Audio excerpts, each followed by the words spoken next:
Not everything, because, you have President Trump canceling all of Zelensky's gravy train. And then all of a sudden, you have Zelensky saying that there was a Russian drone that bombed Chernobyl.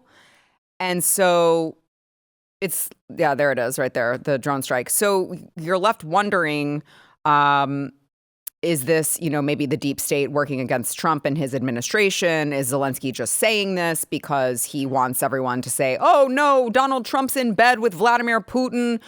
Because he's out there and he's saying that this shelter was built by Ukraine together with the other countries of Europe and the world together with America. The only country in the world that attacks such sites is Russia. This is a terrorist threat to the entire world.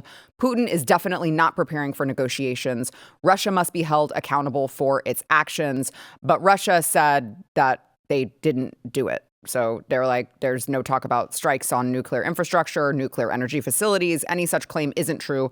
Our military doesn't do that. And this is all happening at the same time that JD Vance was scheduled to meet Zelensky at the Munich Security Conference in Germany. So it's just very curious timing of it all. And you already have all of these people who are dead set to call Donald Trump a Putin puppet. I mean, they've been doing it since day one, right? I mean, you probably could still catch Rachel Maddow, or is it Chris Hayes? I don't know. I get them all confused. You could probably still catch Rachel Maddow saying that Donald Trump colluded with Russia like today, even though they spent 2 years investigating it and ended up saying, actually, that didn't happen. So it's hard to say. But you got to believe that at least the globalists and the deep staters very much don't like the fact that Trump is trying to end the war, because they got so close multiple times. And it was the Biden administration who convinced Zelensky not to negotiate a peace deal, which is insane to me. Yeah, I think you're absolutely right about that. It provides a great opportunity to put pressure on the vice president to where he would have to continue his lines of wanting to put America first and to disengage from conflicts which are of no interest to the United States. If now all of a sudden Putin appears to be escalating it, which, I mean, he's not a stupid person. If things were moving in the direction towards the U.S. cutting off Ukraine's gravy train, he would not escalate it and then have the U.S. be like, oh, wait a minute, maybe it's too early to go and actually do that. So that's silly. And moreover, I think the reason that the leftist media is able to portray Putin as a villain is literally just because he presents himself as like a scary white guy who is a Christian. The Chinese Communist Party, they don't talk about Xi Jinping the way that they talk about Putin, even though, I mean, if you're looking at things geopolitically, who our biggest adversary is, you'd probably want to say culturally, economically, it's definitely more China than it is Russia. And frankly, our entire geopolitical policy since the end of the Cold War has been foolish in regard to Russia, because we've pushed them into the arms of the Chinese, whereas we should have, like we said we would, accepted them into Europe as an ally, because their culture and their history is far more compatible with Europe than it is with the Chinese. But still, because of the decisions that Western leadership has made, we have forced them into the arms of Beijing, which people were writing about and warning about 30 years ago. And I think that we should want to, I mean, not ally with them in the sense that we're best friends, but we shouldn't be picking these fights and making enemies where, we don't necessarily need to. Yeah, Eric. Yeah, when I saw that footage earlier, I'm not really sure what to make of it, because you have, of course, conflicting stories here where the Russians are like, we had absolutely nothing. We never did that. And then you see a video of a place being blasted. So you're like, okay, who's correct on this? Right. And you bring up a great point. You talk about the deep state, or you talk about, let's say, other folks that are maybe involved that would, they got a lot of skin in the game, right? Mm-hmm. In order to keep this sort of conflict perpetual, just in this perpetual like war state, not even about conceding ground to Russia. I just think the conflict in itself being a thing is a gravy train for a lot of entities, not just Ukraine. It's everybody that's also attached to it. Mm-hmm. So it's a very, very attractive thing. I don't know what's going to come of this, but it did seem like, at least, I mean, as of yesterday or a couple of days ago, that we were getting near to the point of maybe this conflict can at least end.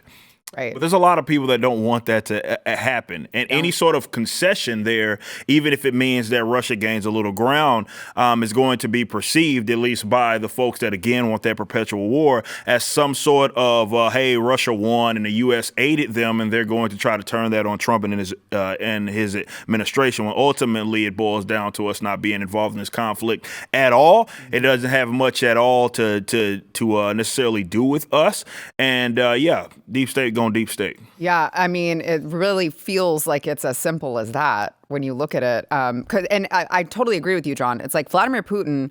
You could call him all sorts of things if you'd like, but he is smart. Like, he is reasonably intelligent, and it seems really dumb when he has already said and signaled that he wants some sort of a deal. It would be really dumb to escalate it at this point in time.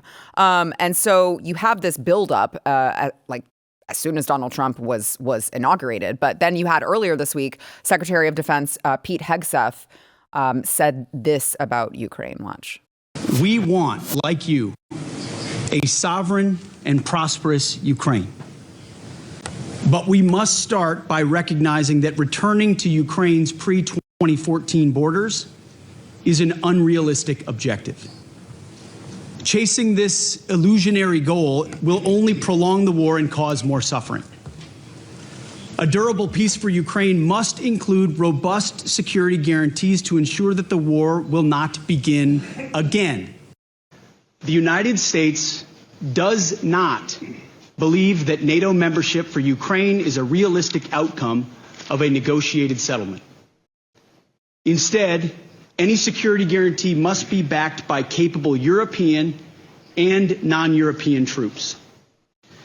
If these troops are deployed as peacekeepers to Ukraine at any point, they should be deployed as part of a non-NATO mission, and they should not be covered under Article 5. There also must be robust international oversight of the line of contact. To be clear, as part of any security guarantee, there will not be U.S. troops deployed to Ukraine. Made it very clear. By the way, isn't it great to see Pete Hegseth? There are videos of him going and working out with the troops early in the morning. They're all out for a morning run, and it's like... He's like covered in tattoos. Yeah. And I'm not like a tattoo guy, but I want our Secretary of War to look how like other countries think like, oh, the American secretary, like this jacked guy who's out there like leading PT sessions, covered in tattoos. They're like religious and schizophrenic. He's got like a Deus Vult tattoo. He's got like 3%er tattoos. Like that is what that guy should look like to represent this country. Yeah, I totally agree. I saw some people online who were like, well, I mean, it's great to work out and everything, but like that's not what Secretary of Defense should be doing. And he should be, and it's like, all right, lady, listen, we really need our young men to want to join the military again. And we need for them to see that they are prioritizing being strong killing machines rather than being gay and retarded. That is an excellent point.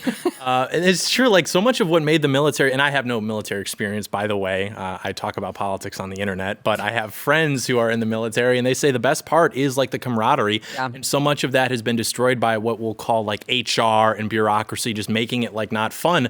And also these attempts too to culturally like victimize soldiers. Like when people like talk about soldiers nowadays, they're always like, oh my gosh, I'm like so sorry for you. And I like talked to a guy at an event last summer, and he basically said like, it's really annoying when people do that. And I'm like, oh yeah, because you don't want to view yourself as a hero and you're, you know, like just want to move on with your life. And he was like, no, like we had fun. Like we were blasting like that one, like let the bodies hit the like got the speakers of the Humvee, just like leveling sand cities in the mid 2000s. And I'm like, that's kind of cool.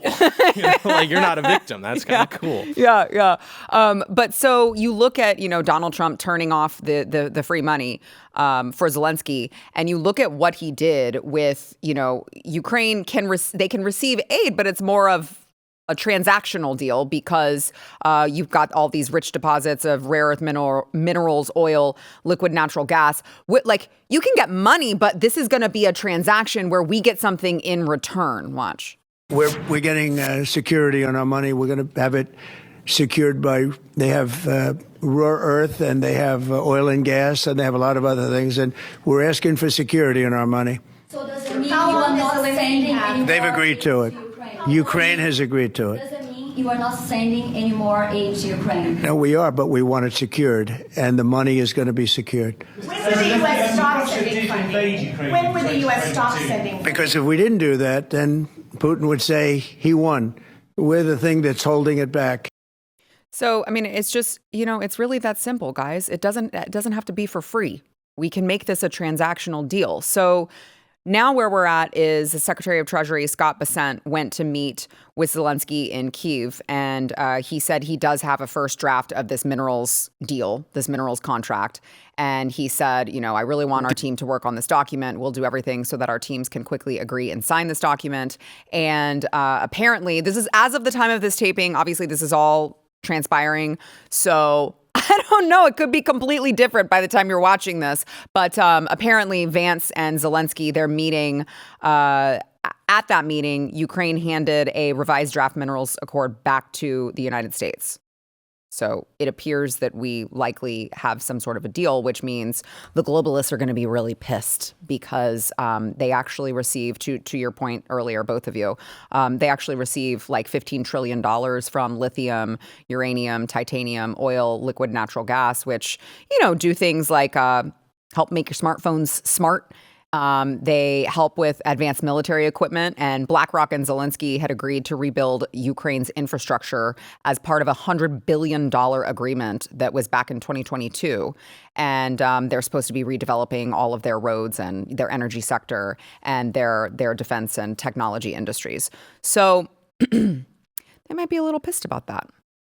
If you like this clip and you want to see the full episode, click here. And if you want to subscribe to the channel, come on, you know you do. Click here.